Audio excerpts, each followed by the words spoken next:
내란 우두머리 혐의로 재판에 넘겨진 윤석열 전 대통령의 두 번째 공판이 열리고 있습니다. 조상호 변호사와 쟁점 짚어보겠습니다. 어서 오세요, 변호사님. 예, 안녕하세요. 안녕하세요. 네. 오늘 공판은 좀 다릅니다. 지난번 재판 때는 피고인석에 앉아있는 윤석열 전 대통령의 모습을 볼 수 없었는데 오늘은 공개가 됐어요. 근데 지난번에 재판부가 얘기를 할 때는 촬영 허가 신청이 너무 늦게 들어와서 피고인에게 물어볼 시간이 없었다라고 얘기를 했는데 오늘도 윤 전 대통령 측에서 동의는 안 했거든요. 근데 허가는 했어요. 어떻게 봐야 됩니까? 일단은 뭐 두 가지 짚어볼 수 있는데요. 첫 번째는 촬영 허가 신청이 너무 늦었다는 거거든요. 근데 실제로 규칙에서 보면 재판 전날까지 신청하게 돼 있습니다. 그러니까 늦었다는 거는 좀 납득하기 어려운 해명이고요. 왜냐하면 재판 전날까지 들어와도 유선 전화 등을 통해서 확인을 거칠 수가 있기 때문에 그거는 큰 문제는 아니고요. 두 번째로 특히 이제 동의 여부인데 원칙적으로 동의가 있는 때 한해서 공개되는 건 맞는데 공공의 이익이 상당할 때는 그러니까 동의 여부와 상관없이 공개를 하게 되어 있고요. 그 부분 관련해 가지고 그러면 결국에는 공공의 이익을 어떤 방식으로 판단할 거냐 가장 중요한 건 전례죠.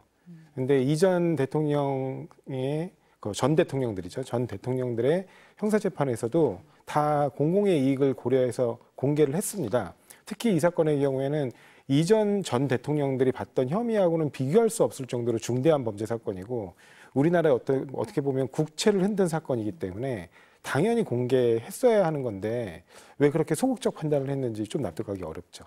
어쨌든 2차 공판이라도 공개를 한 게 타당하다. 당연한 겁니다. 네, 당연한 거다. 변호사님 이렇게 보셨습니다. 네. 그런데 보니까 재판 시작 전까지만 공개를 하고 그 이후에는 공개를 안 하더라고. 촬영이 허가되지 않았거든요. 통상 그렇습니까? 예, 사실은 지금 이른바 예규인데요. 법원 방청 및 촬영 등에 관한 규칙이 있습니다. 거기에서 보면 원칙적으로 중계라든가 생방이라든가 이런 건 허용이 안 되고 있고요. 그래서 공개가 가능한 범위가 어디까지 되어 있냐면 공판 시작 전, 그다음에 선고 이렇게만 되어 있습니다. 근데 이런 부분은 사실은 국민의 사법 통제의 관점에서 보면 굉장히 부족한 면이 많고요. 실제로 헌법재판소 같은 경우는 그 변론 전 과정을 실시간 중계는 허용하지 않더라도 적어도 영상 전체를 사후에 다 공개하거든요.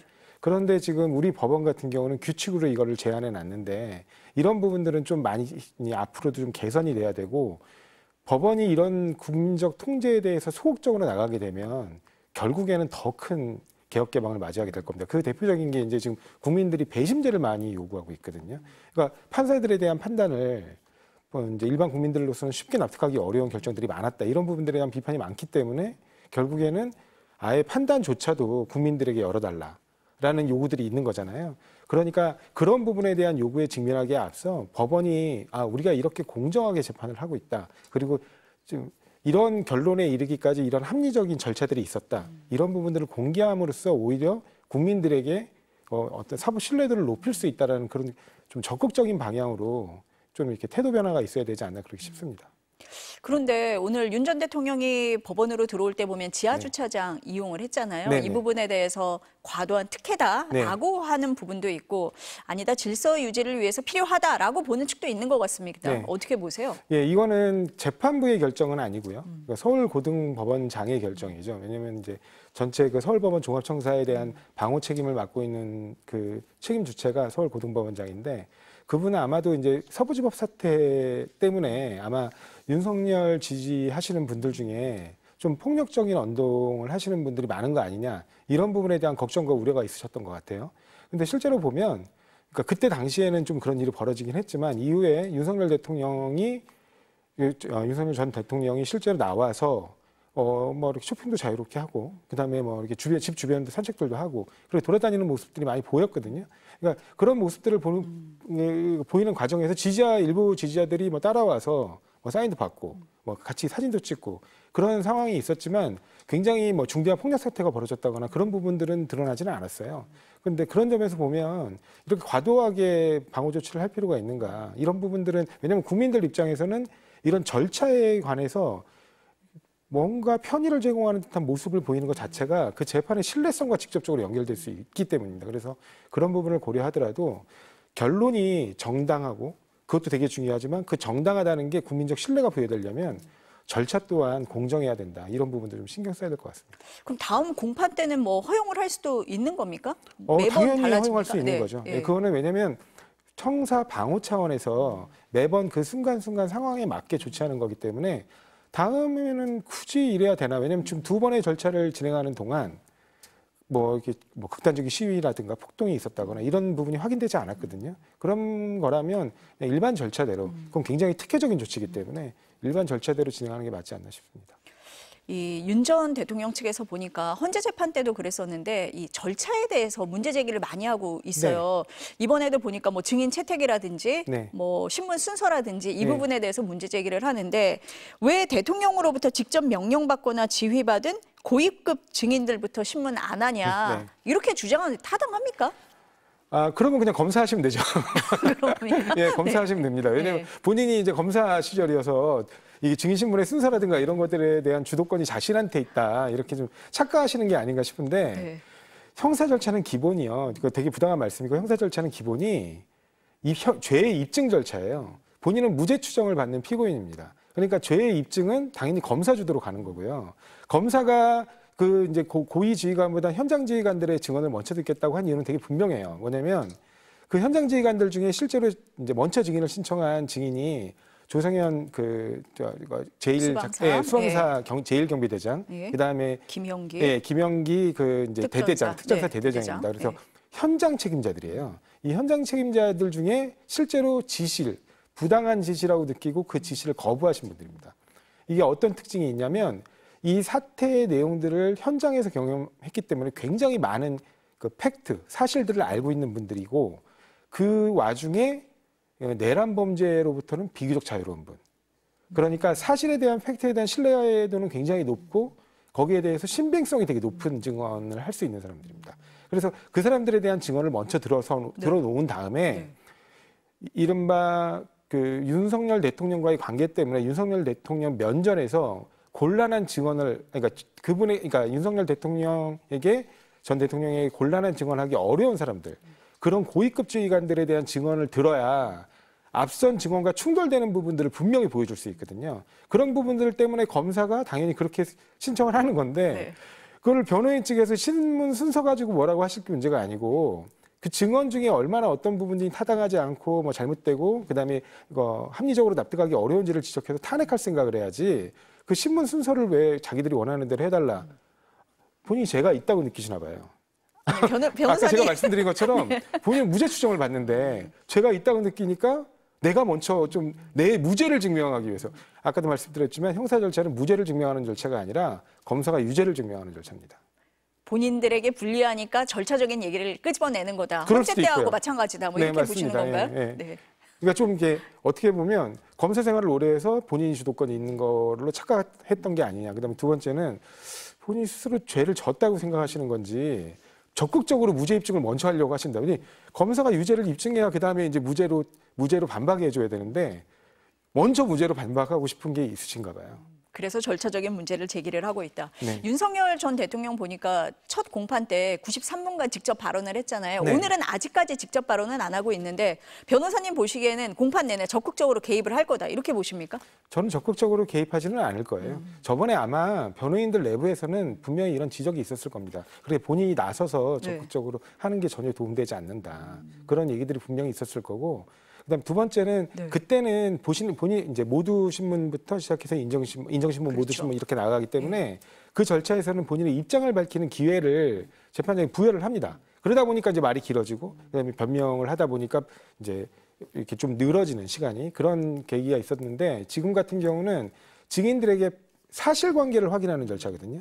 그리고 증인들이 이번에 채택된 증인들에 보면 윤석열 대통령과 직접적 인간관계를 맺고 있거나 굉장히 안면이 깊다거나 그다음에 지시 복종을 직접적으로 받았다거나 이런 관계는 아니에요. 그래서 윤석열 전 대통령이 직접 이걸 뭘 확인할 그런 내용들은 별로 없을 겁니다. 그래서 변호인들에 의해서 탄핵이 중심적으로 이뤄지게 될 텐데 한 가지 제가 좀 꼬지고 싶었던 건 이번에 증인들 같은 경우 2명의 증인을 주신문을 먼저 싹 끝내놓고 반대 신문을 이번에 먼저 하는 형태로 갔어요. 이거는 사실은 이 부분도 마찬가지로 재판부의 신뢰와 관련해 가지고 재판부의 재판 진행이 피고인 측에 굉장히 편파적으로 유리하게 진행하는 거 아니냐는 지적이 나올 수도 있는 부분입니다. 왜냐하면 실제로는 증인별로 해당 증인의 주신문이 이뤄지면 그 주신문에 대해서 탄핵하는 반대 신문이 이뤄지고 또 재주 신문이 이뤄지고 재반대 신문이 이뤄지고 그래서 한 증인을 끝내고 그 다음 증인으로 넘어가는 구조거든요. 근데 지금처럼 이렇게 한 증인들에 대해서 주신문만 2명의 증인을 먼저 하고 재판 기일을 다시 떨어뜨려서 반대 신문을 하는 기회를 주면 검사의 증인 신문 전략들이 현장에서 다 노출이 돼 버리는 거예요. 그렇겠는데요? 네. 네. 충분히 시간이 주어지기 때문에. 네. 근데 이렇게 증인 신문하는 사례를 저는 제가 재판하는 동안은 한 번도 본 기억이 없습니다. 그러니까 이런 부분도 마찬가지로 네. 이렇게 특히 피고인 윤석열에게만 특혜를 주는 재판 진행 아니냐라는 오해를 살 수 있는 부분입니다. 아니 지난번에도 보니까 뭐 윤 전 대통령 직업을 재판부에서 얘기를 한다든지 네. 뭐 피고인석 둘째 줄에 앉아 있는 것이라든지 네네. 이런 부분에 대해서도 네. 약간 편파 아니냐라는 얘기가 나오는데 지금 변호사님 말씀은 그런 형식적인 거에 더불어서 네. 증인 신문과 그 반대 신문을 따로 하는 거 이 또한 약간 편파다 그렇죠. 이렇게 보시는 거네요. 맞습니다. 네. 이게 주신문과 반대신문은 보통 주신문, 반대신문이 바로바로 이렇게 이루어지는 구조로 보통 가게 되고요. 그러니까 그런 과정을 거치는데 이 건의 경우에는 증인 2명에 대해서 주신문을 먼저 하고 그다음에 기일을 떨어뜨려서 반대신문을 다시 또 이 2명의 증인에 대해서 진행하고 이러면 검찰 입장에서는 다 해놓고 그 전략을 노출시킨 다음에 거기에 대해서 반대신문을 준비하는 변호인이 충분히 시간을 가진 상태에서 그걸 다시 반박하게끔 해주는 구조라 이게 통상 재판을 이렇게 해주면 다른 피고인들은 얼마나 좋겠습니까? 근데 보통은 이러지 않거든요. 저는 한 번도 본 적이 없어요. 근데 특히 이 피고인 윤석열에게만 왜 이런 특혜로 보이는 절차적 조치들이 자꾸 반복되는지 이런 부분에 대해서는 여러 어떻게 보면 사법 신뢰와 관련된 여러 의구심을 들게 하는 행동들입니다. 문제를 좀 지적을 할 수밖에 없다라고 네. 말씀을 하시는 것 같습니다. 그 네. 윤 전 대통령 보니까 헌재 때 네.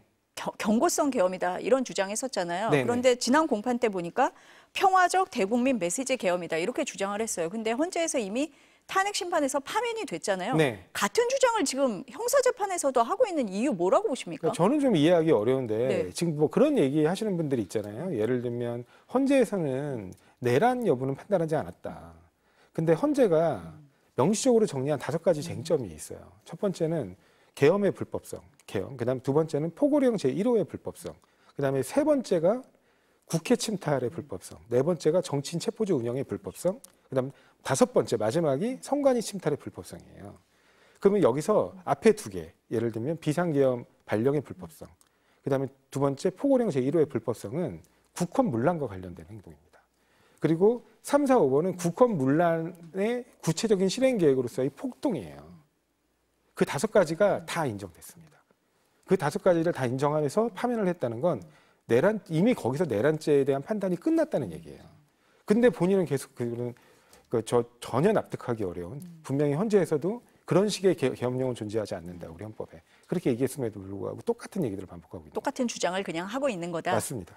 그 윤 전 대통령 측에서 절차적 쟁점 얘기를 자꾸 하니까 재판부가 오늘 뭐 이걸 정리하겠다 이런 얘기를 하는데 네. 뭘 얘기하는 겁니까? 아마도 그게? 공수처 뭐 수사권이 있느냐 뭐 이런 논란들 그다음에 뭐 검찰이 수사하는 건 맞느냐 그리고 공수처에서 검찰로 넘어오는 과정에서의 송치 단계에 이른바 불법성은 없느냐 그러니까 법적 근거가 있느냐 불법성이라기보다는 법적 근거가 있느냐 뭐 이런 여러 가지 제도상 허점에 절차상 하자가 있다 이런 주장을 반복하는 것 같은데요.